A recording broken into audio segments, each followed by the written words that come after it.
अर्चनी वंदनीय संत समाज, सत्संग प्रेमी भाइयों एवं बहनों, योग दर्शन के सूत्रों पर मैं आप लोगों के बीच निवेदन कर रहा हूँ। विगत कुछ रविवारों से उसी क्रम को आगे बढ़ाते हुए मैं आज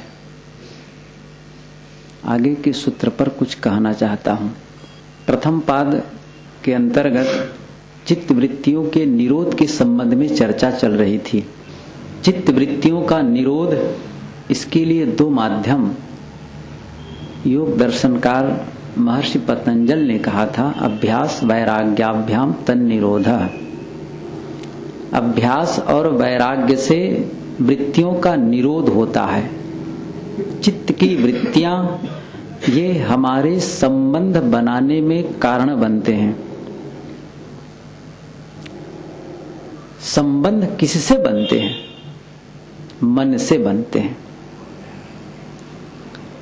संसार का और आत्मा का संबंध मन के द्वारा होता है। जैसे नदी के दो तटों को जोड़ने वाला पुल होता है, वैसे ही आत्मा का जगत से जोड़ने वाला यदि कोई पुल है तो वह है मन। मन न हो उस समय आत्मा अपनी जगह है और जगत अपनी जगह है। किसी की याद आती है, ख्याल आता है, तब उससे जुड़ते हैं।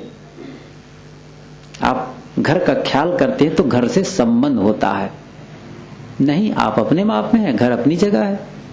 पत्नी का ख्याल करते हैं तो पत्नी से संबंध होता है। ख्याल जब तक नहीं है, पत्नी अपनी जगह है, आप अपनी जगह है। सारे संबंध ख्यालातों में है।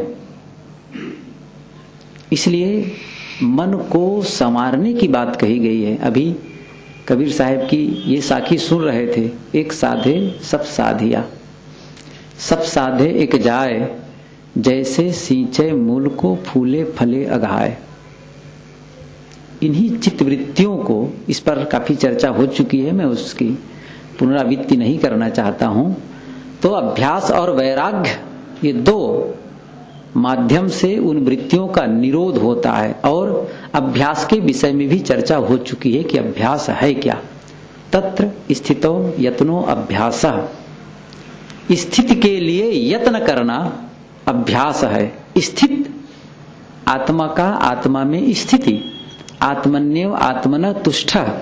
ये गीता में जो श्लोक है, आत्मा द्वारा आत्मा में संतुष्ट होना। आज तक हमने किसमें संतुष्टि मानी है? प्राणी और पदार्थों में। कुछ लोग मिल जाएं तब संतुष्ट होंगे।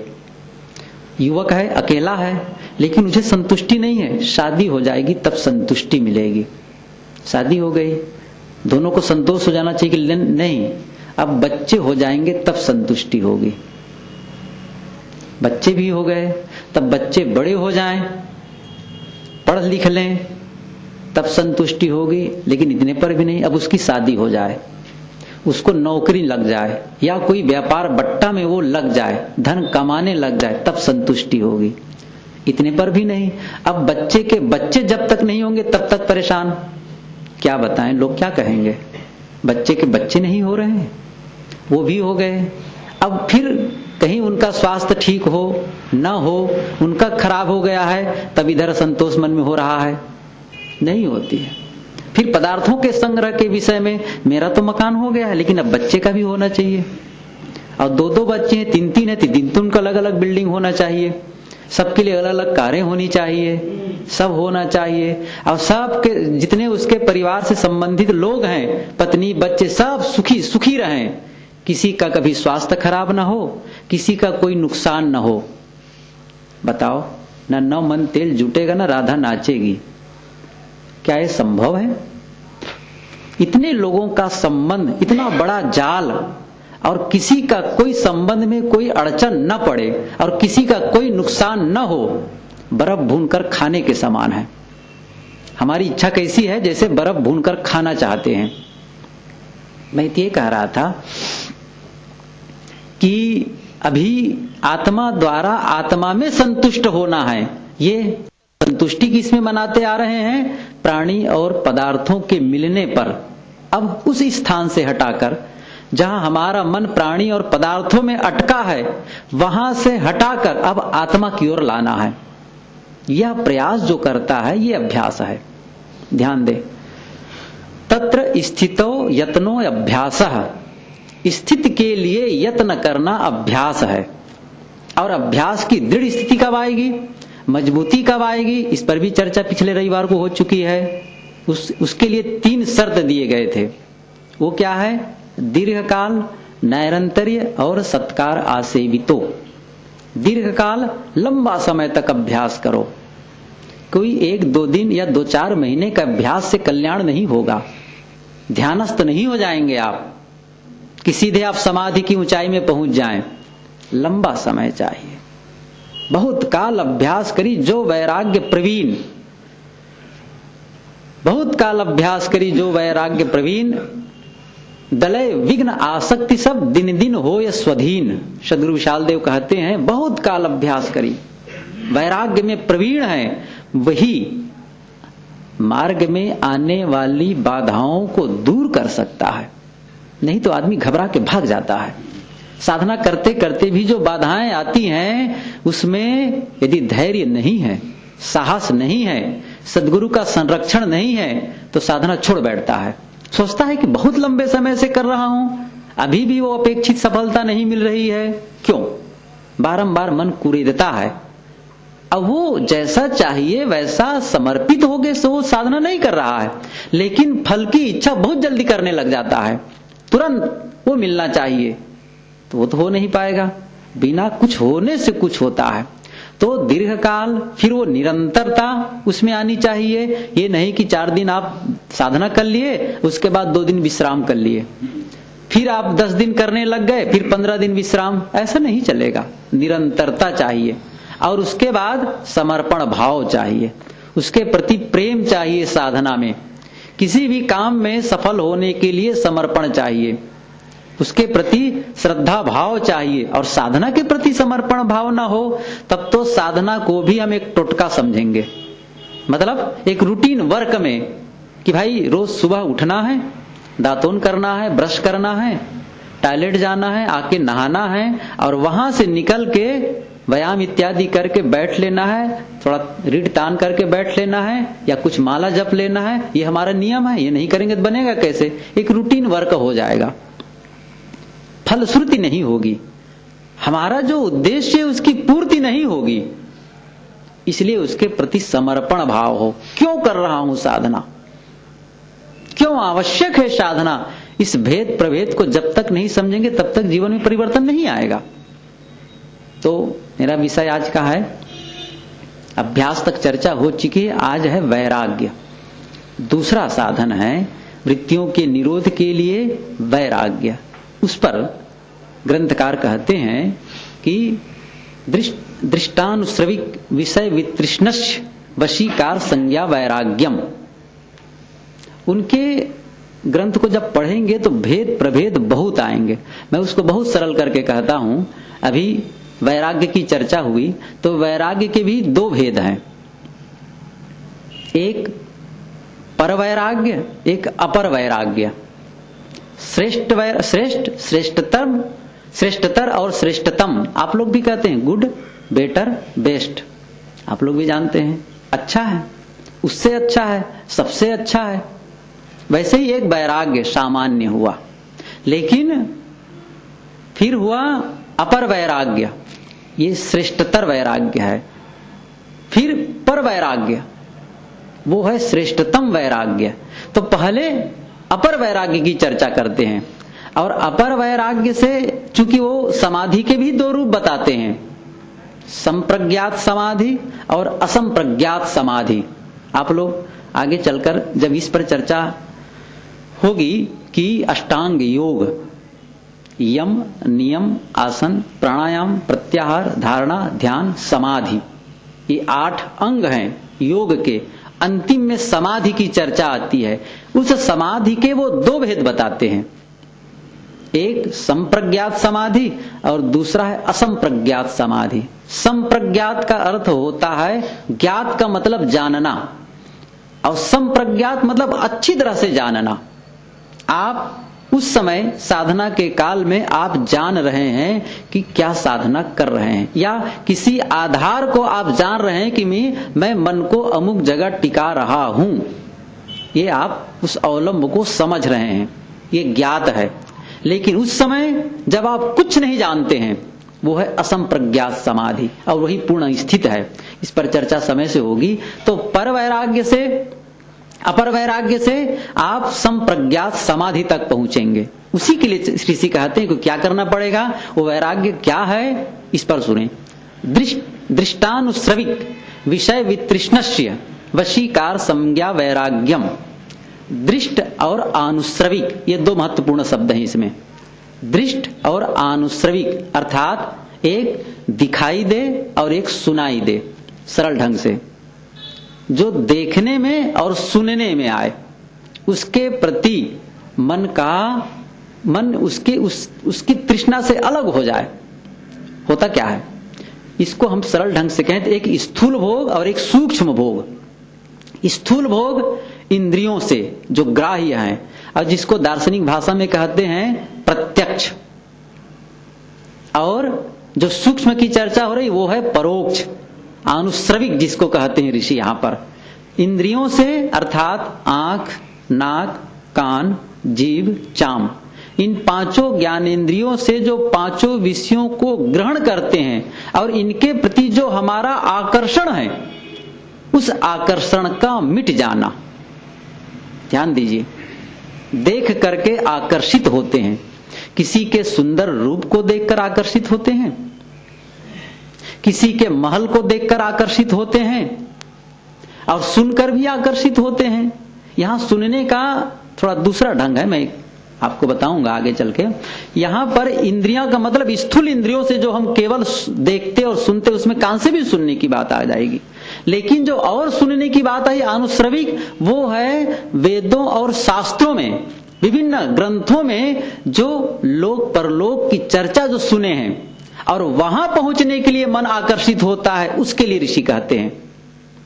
अर्थात इस स्थूल भोगों में भी मत उलझो। क्यों?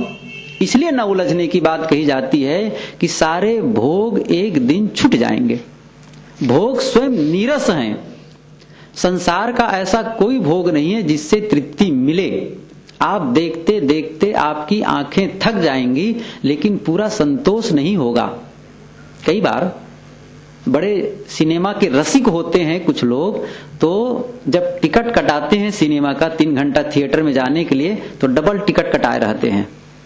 अब तो नहीं जानता, क्योंकि अब तो वो टीवी का जमाना आ गया है, तो घर घर वो सिनेमा देख लिया करते। लेकिन पहले बड़े पर्दे में देखने की आदत थी, टीवी का प्रचलन ही नहीं था, तो लोग डबल टिकट कटाते थे। मैं जिस शहर में पढ़ता था तो वहां ये सुनता था कि ऐसा लोग करते हैं, और बस देख करके आएंगे और फिर वहीं घुस जाते थे। लेकिन 6 घंटा नहीं 9-9 घंटा भी देखेंगे तो क्या तृप्ति मिल जाएगी? संतोष हो जाएगा? नहीं हो सकता है। अभी भी कमी का अनुभव होता रहेगा। देखने की कमी लगी ही रहेगी, सुनने की कमी लगी ही रहेगी। हमारा मन अपनी प्रशंसा सुनने के लिए बहुत लालायित रहता है। सबका मन होगा। हम अपनी प्रशंसा सुनने के लिए बड़े आतुर रहते हैं कि मेरी कोई प्रशंसा तो कर दे किसी भांति।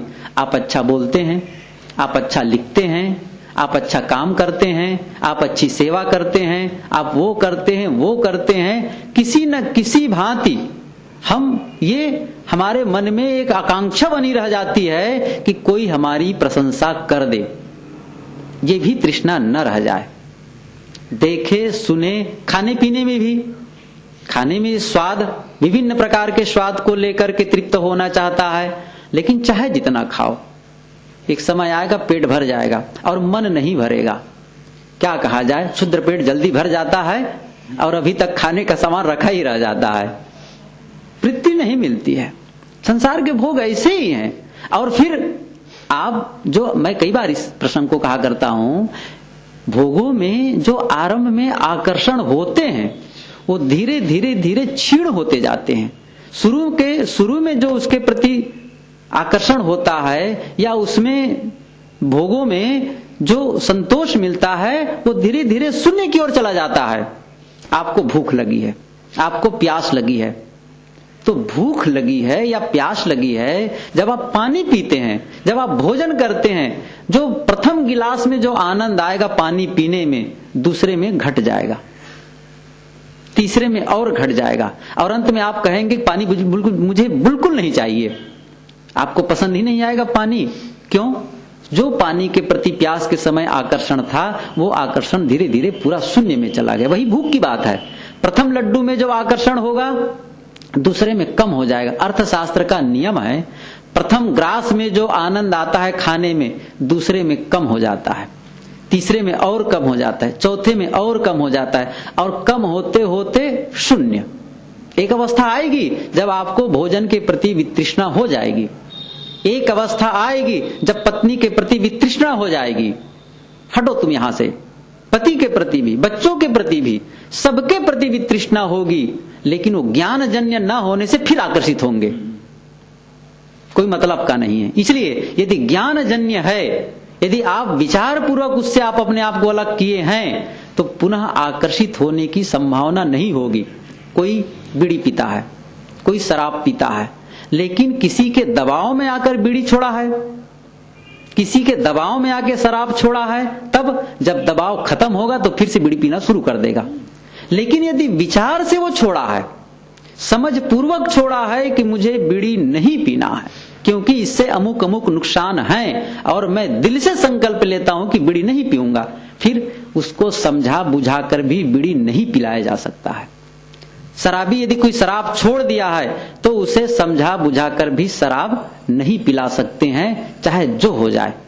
जिसको संकल्प हो जाता है किसी के प्रति कि इसका त्याग करना है, तो प्राण ले लो, फिर उसको ग्रहण नहीं कर सकता है। देखो, हिंदू और मुसलमान दोनों को निश्चय है अपने अपने धर्म के अनुसार। हिंदू समझता है कि प्राण भले चले जाए, लेकिन मैं गौ का मांस नहीं खाऊंगा। वो गौ मांस नहीं खा सकता है, चाहे जो हो। उसको आप कहो मैं तुम्हें मार डालूं, कहे मार भले, लेकिन गौ मांस तो मैं खा ही नहीं सकता हूं। मुसलमानों से कहो सुअर का मांस खा लो, कहे मेरी ही भले बलि कर दो, कुर्बानी दे दो, लेकिन मैं सुअर का मांस नहीं खा सकता हूं। त्याग का बल सबके अंदर है, कमजोर मत बनो। किसके अंदर त्याग का बल नहीं है? क्यों आप क्या छोड़ नहीं सकते इन आसक्तियों को? छोड़ सकते हैं। ऋषि कहते हैं कि जो स्थूल भोग हैं, जिन्हें आप इंद्रियों से संपर्क कर रहे हैं, उनके प्रति मन में वितृष्णा हो, आकर्षण खत्म हो जाए, उसके बाद दूसरा आता है, संसार से लोग उपराम हो जाते हैं। ये अवस्था आ जाती है लगभग, या विवेक जग जाता है कि संसारिक भोगों में सुख नहीं है। तब कहा जाता है कहां है सुख? पूछा गया, तब कहा यहां तो सुख नहीं मिलेगा, परलोक, इस लोक को छोड़कर जब उस लोक में जाओगे जहां पर स्वर्ग है, जहां पर भगवान का निवास है, वैकुंठ धाम है, वहां पर तो क्या पूछना है। वहां पर तो शरीर हमेशा जवान बना रहेगा, न पसीना आएगा, न टट्टी पेशाब जाना पड़ेगा। चाहे जितना भोगो, शरीर इंद्रियां शिथिल होगी ही नहीं, चाहे जितना खाओ पियो। बड़ा आकर्षित होता है मन, बड़ा लुब्ध होता है कि बस वहीं पहुंचना चाहिए। मन कहे वहां जाए, चित्त कहे वहां जाओ। साहब ने कहा है मन में बड़ा आकर्षण होता है सुन सुन करके, इस प्रकार के भोग वहां मिलते हैं, उस प्रकार के भोग मिलते हैं। लेकिन ग्रंथकार कहते हैं, महर्षि पतंजलि कहते हैं, उसके प्रति भी तृष्णा का त्याग करो। कहीं आकर्षण नहीं है, वहां भी झूठे है ये मन के, केवल मन के कुलावे और कुछ नहीं है, केवल मन के बहकावे हैं। न कहीं स्वर्ग है, न कहीं नरक है। ये तो लोगों को भयभीत करने के लिए या लोगों को आकर्षित करने के लिए स्वर्ग और नरक की बातें कही जाती हैं। इसीलिए एक कहानी आती है राबिया की। मुस्लिम एक साधिका थी, बहुत प्रसिद्ध है सन राबिया। तो एक दिन कहा जाता है कि एक हाथ में वो मसाल ली हुई थी और एक हाथ में पानी का घड़ा लेकर बड़ी सरपट दौड़े चली जा रही थी। उन्होंने कहा, अरे राबिया, एक हाथ में मसाल और एक हाथ में पानी का घड़ा लेकर कहां चली जा रही हो तेजी से? उन्होंने कहा, मैं नरक की आग को इस घड़े के पानी से बुझा देना चाहती हूं और स्वर्ग की जो सुख है उसको मैं इस मसाल से जला देना चाहती हूं, जिससे लोगों का आकर्षण और भय खत्म हो जाए और सच्चे धर्म की स्थापना हो। प्रलोभन का धर्म चलता है, ये काम नहीं देगा। सच्चे धर्म का उद्घाटन होगा तब मन की शांति आएगी। तो जो प्रलोभन है कि यहां नहीं तो स्वर्ग में जाएंगे तो सुख मिलेगा, या कहीं लोकांतर में जाएंगे तो सुख मिलेगा, ये जो शास्त्रों में जो सुन रखे हैं उसको लिए महर्षि पतंजल कहते हैं दृष्टानुश्रविक विषय वितृष्णस्य। उनके शब्दों का चयन कितना बढ़िया है। इन विषयों के प्रति वितृष्णा, एकदम विराग भाव, चाहिए ही नहीं मुझे। मैं अभ्यास और वैराग्य दो की चर्चा कर रहा हूं। एक का काम है जोड़ना और एक का काम है तोड़ना। ध्यान दीजिए, तोड़ना और जोड़ना, जोड़ना अभ्यास है और तोड़ना वैराग्य है। पहले ही कहा था दोनों की आवश्यकता है। बिना संसार से अपने आप को तोड़े आत्मा से अपने आप को जोड़ नहीं सकते हो। एक कहानी याद आई, पिछले शनिवार को, इस शनिवार के पहले और शनिवार को हमारे एक महात्मा इस कहानी को कहे थे। इस प्रसंग में वो कहानी मुझे याद आ रही है। अकबर और बीरबल के साथ बहुत सी कहानियां जुड़ी हुई हैं। दोनों जा रहे थे, एक किसान और उसकी पत्नी अपने खेत में काम कर रहे थे दोनों। अकबर ने कहा, कहो जी बीरबल, क्या तुम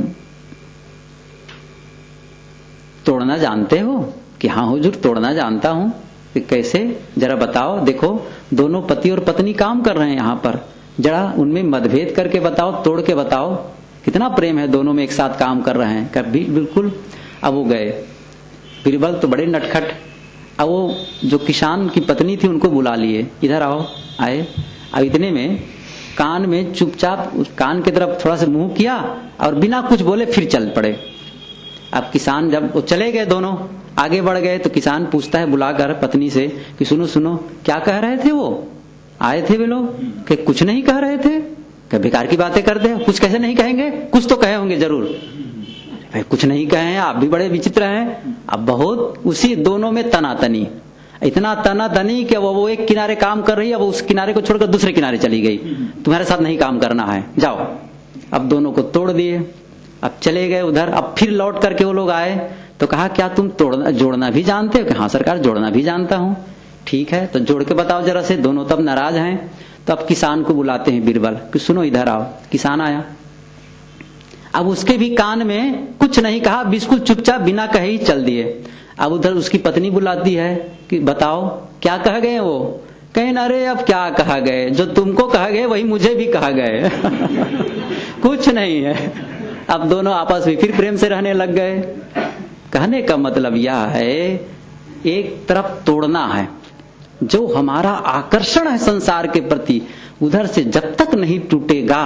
विषय वितृष्णा से, शब्दों का चयन कितना बढ़िया है। इन विषयों के प्रति मन में इतनी वितृष्णा हो जाए, दोष भाव जग जाए। श्री पूरण साहब जी ने कहा है, दोष दृष्टि जब ही भई तब उपजो वैराग, दृढ़ निर्वेद जाको भयो सोई मोक्ष बड़ भाग। यदि इस संसार के भोगों के प्रति दोष भाव न हो, राग भाव होगा, तब कभी नहीं छूटेगा। ये भाव बना रहेगा कि अभी सुख मिलेगा, अभी नहीं मिला अब मिलेगा, अब मिलेगा। इतने भोग चुके, जीवन भर विषय कीट बने रहे, अभी भी अनुभव नहीं हो पा रहा है। कहां सुख मिलने वाला है? अब तो सावधान होने की आवश्यकता है। इतने जो समय बीते हैं उतने मात्र से आप अपने जीवन को झांक करके देख सकते हैं। इतने दिन बीते, 50 हो गए, 60 की उम्र हो गई है, इस दुनिया में सुख नहीं मिला है, तो आने वाले समय में कौन ऐसा काम कर ले जाएंगे जिसमें सुखी हो जाएंगे? इसलिए विषयों के प्रति भी तृष्णा हो, आकर्षण न रह जाए। एक दिन सबको काल रौंद के चला जाता है, मुझे भी रौंद देगा। कोई किसी का बचता नहीं है, उसके पहले जगने की आवश्यकता है। किसके प्रति आकर्षित हो रहे हो? एक गाथा याद आती है, तेल कटाह गाथा, वैराग्य परक। वो छोटी सी पुस्तिका है, पाली भाषा में लिखी गई है, वो बौद्ध मत में ये बहुत प्रचलित है। तेल कटाह गाथा, उसका एक इतिहास भी है। कहा जाता है कि एक संत थे, उनका एक शिष्य था, जंगल में रहा करते थे कुटिया बनाकर, लेकिन संत बहुत महिमावान थे और रहनी संपन्न थे। तो उनका एक राजा शिष्य हो गया था। तो राजा अपने गुरु को घर में बुलाते थे अपने महल में कि आप आए और यहाँ हम लोगों को उपदेश कर दें, भोजन का समय भोजन कर लें और फिर अपनी कुटिया में चले जाएं। तो रोज का काम था उनका, शिष्य को लेता, साथ में जाता, उपदेश करता, भोजन करता और वापस चला आता। दूसरी घटना क्या घटी थी कि राजा की जो रानी थी उनका संबंध राजा के छोटे भाई से अवैध था। राजा को पता चल गया था और इसीलिए अपने छोटे भाई को बाहर निकाल दिया था, गेट आउट राज्य से। तब लेकिन वो बाहर उसका छोटा भाई छटपटाता था कि रानी से कब मिले। अब उनको ये पता चल गया था कि ये गुरु और शिष्य दोनों रोज राज दरबार जाते हैं। तो उन्होंने सोचा कि गुरु से तो पटरी नहीं बैठेगी, तो चेला को पकड़ा कि सुनो जी, एक काम कर दो, कहे एक चिट्ठी लिखे और इस चिट्ठी को तुम रखे रहना, और जब भोजन करके बाहर निकलोगे और राजा आगे आगे रास्ता बताएंगे और फिर प्रणाम करने के लिए रानियां रास्ते पर खड़ी होती हैं, तो पीछे चीवर में अपने पात्र रखे रहना, कपड़े में छुपाकर उस पत्र को गिरा देना। अब बड़ा भोला भाला था शिष्य, उनको ये सब नहीं करना चाहिए, लेकिन वो पत्र रख लिया। और हुआ क्या था, एक संयोग, जो छोटे भाई की लिखावट थी, राइटिंग थी, हुबहू वो उनके गुरुजी की राइटिंग बिल्कुल मिलती जुलती थी। बड़ा संयोग होता है, कभी कभी दो के राइटिंग को अलग अलग कर पाना कठिन हो जाता है, कहीं कहीं एकदम दोनों की राइटिंग लगती कि ये लिखे हैं कि वो लिखे हैं, तो दोनों की राइटिंग बिल्कुल मिलती जुलती थी। अब वो पत्र लिख दिया, अब वो रख लिए, बस भोजन करके अब जाने लगे। इतने में हुआ क्या, अब गुरुजी आगे, राजा साहब आगे आगे जा रहे हैं, बीच में गुरुजी हैं और पीछे चेला हैं। अब जब रानियां बिल्कुल प्रणाम करने के लिए साइड में खड़ी हुई हैं, आगे बढ़ गए, उतने में वो पत्र को चीवर से गिराए, खट से फर्श पर गिरा पत्र। राजा लौट कर देखा, पत्र गिरा, तुरंत उठा लिया, पढ़ा, रानी के विषय में लिखा गया है। बहुत भड़के, ये साधु का चाल है कि चाल है, गुरुजी की चाल है, क्योंकि उसकी लिखावट वैसी थी। उन्होंने कहा कि मैं कुछ नहीं जानता हूं, बहुत सफाई, नहीं कुछ नहीं, जेल में डाल दिया सीधा, और सजा दे दी गई, खौलते हुए तेल में इसको डाल देना है। अंधा होता है, समझता तो है नहीं है, बिल्कुल निर्दोष गुरुजी, कुछ नहीं, फिर भी उसको ये सजा दे दी गई, तेल खौलता हुआ हो कड़ाही में, उसी में डाल देना है।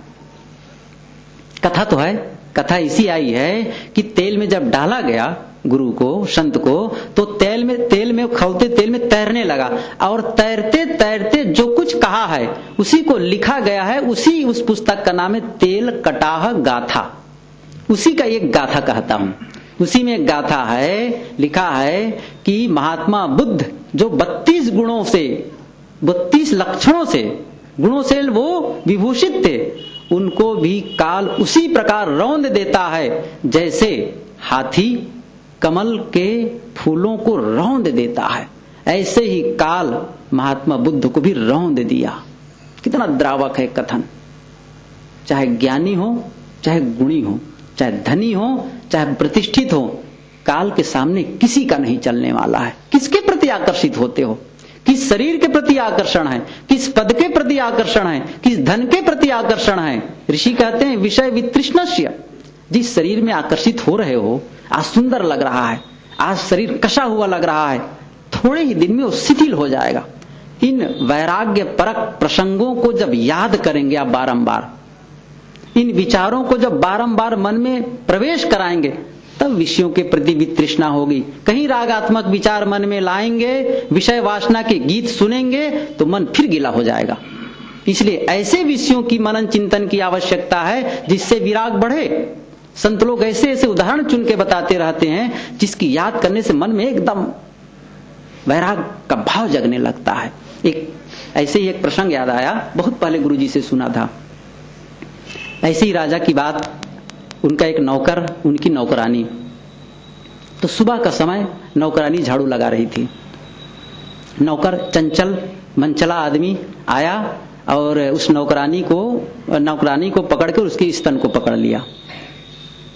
रानी देख रही थी, बहुत समझदार थी, चुपचाप नौकर को बुलाती, इधर आओ। आ गया। अब रानी के सामने नौकर कांपने लगा, जो भी हो। उन्होंने कहा, पैसा दिया, कहा बाजार में जाओ और 1 किलो मांस खरीद लाओ। ले आया मांस खरीद कर। कहा थाली में रखो इसको। थाली में रखा और कहा जैसे आटा गूंथा जाता है वैसे इस मांस को दिन भर गूंथो, डांटा जोर से, नहीं तो फिर खाल खिंचवा लूंगी। अब नौकर क्या करे बेचारा, उसी मांस को जैसे आटा गूंथा जाता है दिन भर वो गूंथने लगा, हाथ में मल रहा है बारंबार उस मांस को। शाम को रानी पहुंचती है, पूछती है कुछ मिला? मूर्ख, यही मांस का लोथड़ा था तो जिसके लिए तुम मर रहे थे, क्या था? डांटा जोर से। जिस मांस के लोथड़े के प्रति आकर्षित हो रहे हो है क्या उसमें? रक्त भरा हुआ है, मांस उसमें भरा हुआ है, कुछ नहीं है। क्या है आकर्षण संसार में? इसलिए मन में विराग भाव जब तक नहीं जगाएंगे तब तक विषयों के प्रति तृष्णा नहीं हटेगी। ऋषि कहते हैं विषय वितृष्णस्य वशीकार संज्ञा वैराग्यम। ये वशीकार नामक वैराग्य है, वशीकार संज्ञा है। जब देखे सुने और भोगे के प्रति मन अनाकर्षित होता है, कोई आकर्षण, न देखने की इच्छा, न सुनने की इच्छा, न भोगने की इच्छा, आने जाने कोई इच्छा मन में न जगे। देखो उस समय की स्थिति, कहीं आकर्षण मन, आप शांत बैठे हो, ख्याल करिए, शांत बैठे हो और किसी के कोई चाहना नहीं है, न कुछ पाने की, न खाने की, न देखने की, न सुनने की, न मिलने की, न जुलने की। आप संसार से कितने अच्छे होंगे उस समय, सब कटा होगा संबंध, न किसी से राग है न द्वेष है, मस्त बैठे हैं शांत अपने आप में। किसी की याद आई, प्रेमी की याद आई, अब मन खलबलाने लगा, कब मिले। अब वो समय को देखिए जब आप खलबला नहीं रहे थे, कितना अच्छा था। अब आप याद आते ही खलबलाने लग गए। कौन क्षण अच्छा है? खलबलाहट का समय अच्छा है कि शांति का समय अच्छा है? सीधी सी बात है। और किसी दुश्मन की याद आ गई, उत्तेजना बढ़ गई, दोनों में झंझट है। इसलिए न राग हो न द्वेष हो, ना काहू से दोस्ती ना काहू से बैर। ये क्यों कहे हैं कबीर? यूं ही नहीं कहा गए हैं, प्रयोग करके कहे हैं। और हम लोगों को उपदेश किए हैं ऐसा जीवन बनाओ। कहने का मतलब यह है कि वैराग्य का जो एक रूप है उसको मैंने कहा आज, दृष्टानुश्रविक विषय वितृष्णस्य, देखे और सुने हुए विषयों के प्रति मन में वितृष्णा हो जाए, इसे वशीकार नामक वैराग्य कहते हैं। अब इसी को अपर वैराग्य, अभी पर नहीं है, मतलब और इसके आगे, अभी आप इसी वैराग्य को सुन के मन को लगता होगा ओफ यही बहुत है, अभी ऋषि और आगे बताएंगे, उसको कहते हैं पर वैराग्य। उसको यहां पर तो अपर वैराग्य शब्द नहीं आया है, लेकिन भाव यही है श्रेष्ठतर वैराग्य। लेकिन श्रेष्ठतम वैराग्य आगे के सूत्र में है, इस सूत्र को मैं आज नहीं कहूंगा। ऐसे ही 2 मिनट ज्यादा हो गया है, इस अधिकता के लिए क्षमा याचना करते हुए अपनी वाणी को विराम देता हूं।